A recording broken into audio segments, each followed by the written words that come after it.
All right, guys, thanks so much. We're happy to have Tilt Holdings with us today, who reported earnings first off, and also announced a strategic partnership with the Shinnecock Indian Nation of New York to develop vertical cannabis operations, along with their earnings report out this week. We're going to have the guys join us here. Gary Santo, CEO of Tilt Holdings, with us today. There he is.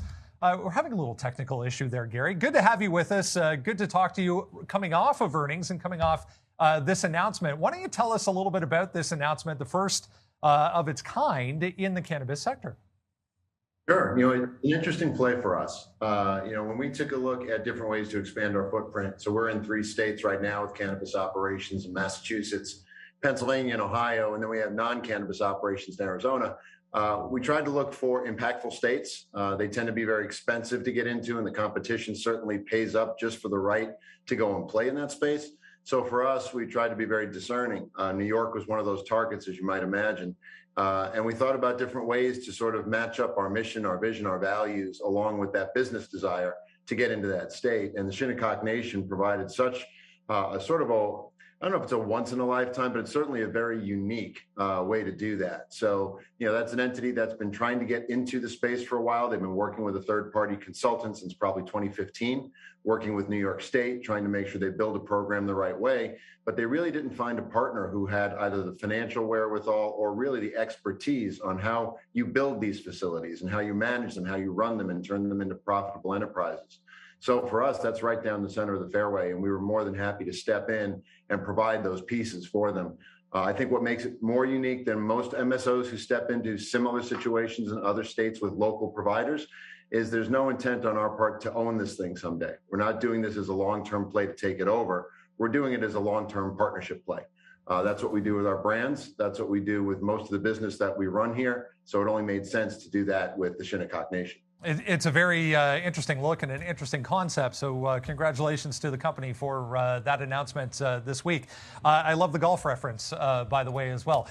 Let's give everyone a little bit of an insight here on Tilt Holdings, because it's a little bit of a different approach. And you put it to me in a very interesting way as kind of providing services right across multiple aspects of this industry. Tell everyone a little bit about Tilt. Sure. Tilt started in 2018 the same way a lot of the multi-state operators in the U.S. started, with big ideas on how to enter the space, whether it was financing, plant touching, non-plant touching, you name it. And at the end of the day, accumulated a number of assets. And the great news is some of those assets turned out to be really strong and really profitable. And those are the ones we continue to have today. We have an inhalation group, Jupiter, that basically provides battery packs and empty cartridges for vaporization hardware throughout the U.S. and throughout the world. And then we have the 3 plant touching and now 4 plant touching operations I mentioned earlier. The play that we've chosen to take, though, is unlike many of those MSOs who focus on their own footprint, their own brand, their own retail strategies.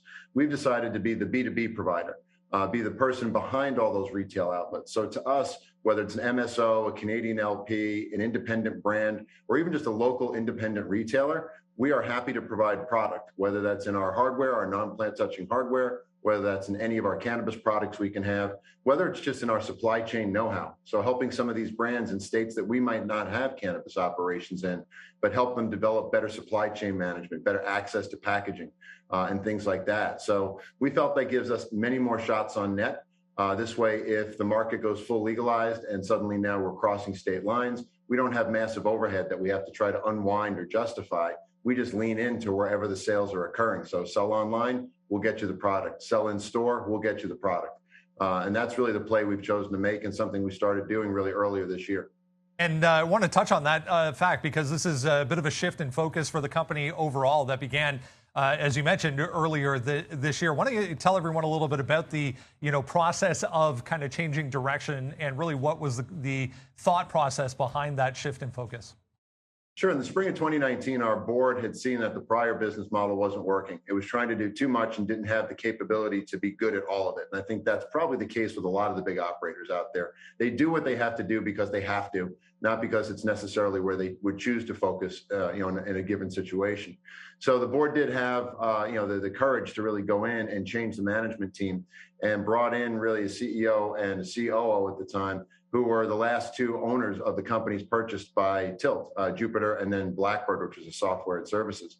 And together, Mark Scatterday and Tim Conder really righted the ship. They cut the expensive waste. They got rid of the business units that didn't make sense, and they set the foundation. I came along last year, right around this time, July or so, August of last year, and my goal was to really create that go-forward strategy. So starting in the fall into the beginning of this year, that's where we announced this pivot to a B2B strategy, where we would really focus our efforts on trying to get into those markets that matter to support all the other folks that are out there in the space. We've had some great success early on. We've signed a number of brands. We already have relationships with over 700 different providers out there, whether they're MSOs or the LPs, the brands. That's through our Jupiter hardware business. So we're able to leverage those, and about 30% of our revenue right now is coming from cross-sell, where we have customers who are customers of every piece of our business, the hardware, the cannabis, and so on. Gary Santo, CEO of Tilt Holdings, with us. Gary, it's been a busy year for M&A activity in this space, in the cannabis space specifically. Give everyone your thoughts maybe on what has driven the increased M&A activity, and where do we see this going over the next maybe 6 months to a year, even 3 years down the road? I mean, M&A was inevitable. When you saw all these multi-state operators popping up, basically independent businesses in every state they operate, and the overlap that was going on, there comes a point where either there's going to be saturation, or it just doesn't make sense to try to enter a new state if a competitor is already there and you can acquire them. So I think you've seen a lot of that. I think a year or so ago, you saw incredibly, insane pricing on that. I think that pricing came to be a little more normalized earlier this year.